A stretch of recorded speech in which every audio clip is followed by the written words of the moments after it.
Hello, friends. The 1,135th day of the war between Russia and Ukraine continues. Russian troops have advanced on the Zaporizhia front in the area of Pyatakhatki, the military telegram channel Deep State reports. At the same time, Russian telegram channels announced the capture of the neighboring village of Lobkovy, which, according to Deep State, is in the gray zone. They publish a video from there. The Russian Defense Ministry also reported the capture of the village. Ukraine has not confirmed this. Let me remind you that the Russians began systematically attacking this area in mid-March. So far, these actions have not gone beyond tactical ones. At the same time, the Russians have already cut off the road between two fortified areas of the Ukrainian armed forces in Kamyansky and Orikhiv, and are advancing between these nodes of the Ukrainian defense. Western media are already writing that Russia may launch a larger-scale offensive on Zaporizhia. And in theory, this is possible, since the Russian group located there was practically not involved for almost the entire last year. The main battles took place in the Donbas, and then in the Kursk region.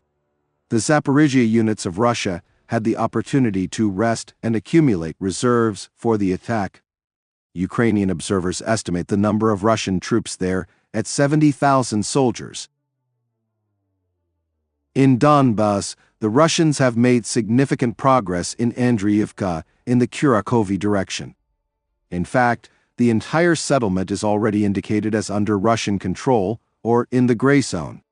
Let me remind you that the Russians claim that Andriivka has already been completely captured. Andriivka is located near the main highway from Zaporizhia to the Donetsk region. Earlier, the Ukrainian armed forces counterattacked there. Ukrainian observer Miroshnikov previously reported that the Russians are already trying to break through from Andriivka to neighboring Oleksiivka, which is what happened today.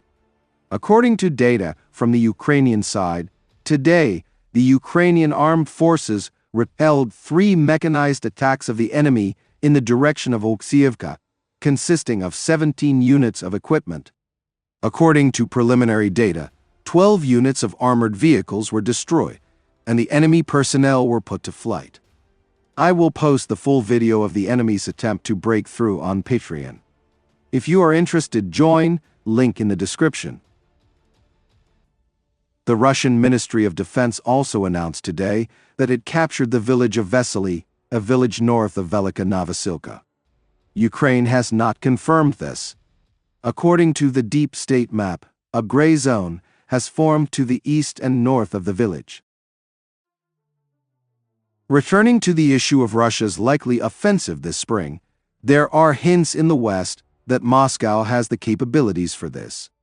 The Russian army is increasing the number of its troops and replenishing losses faster than analysts estimated, said NATO Commander-in-Chief in Europe Christopher Cavalli. According to him, Russia is replacing military equipment and ammunition at an unprecedented pace. These words were spoken at a meeting of the alliance's foreign ministers. And probably they were said in support of the thesis on the need to increase defense spending.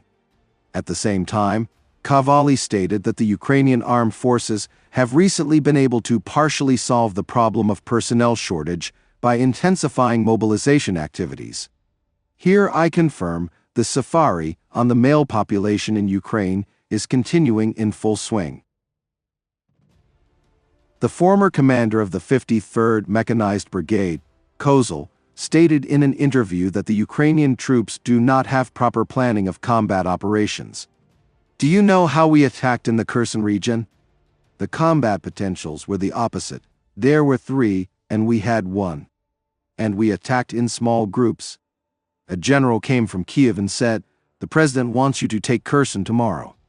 Just I want, and there is no talk of creating conditions, said Kozel.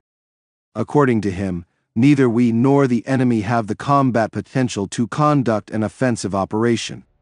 The enemy has local successes, but due to superiority in ammunition and personnel. But the problem is that in his country, Putin has not yet tightened the screws. In theory, he could declare a general mobilization and there would be 5 million people there, says Kozel. Friends, I want to develop and strive for higher quality content, but my 2009 computer does not allow me to do this. If you have the opportunity to help me buy a new computer and make my dream come true, I will be very grateful to you.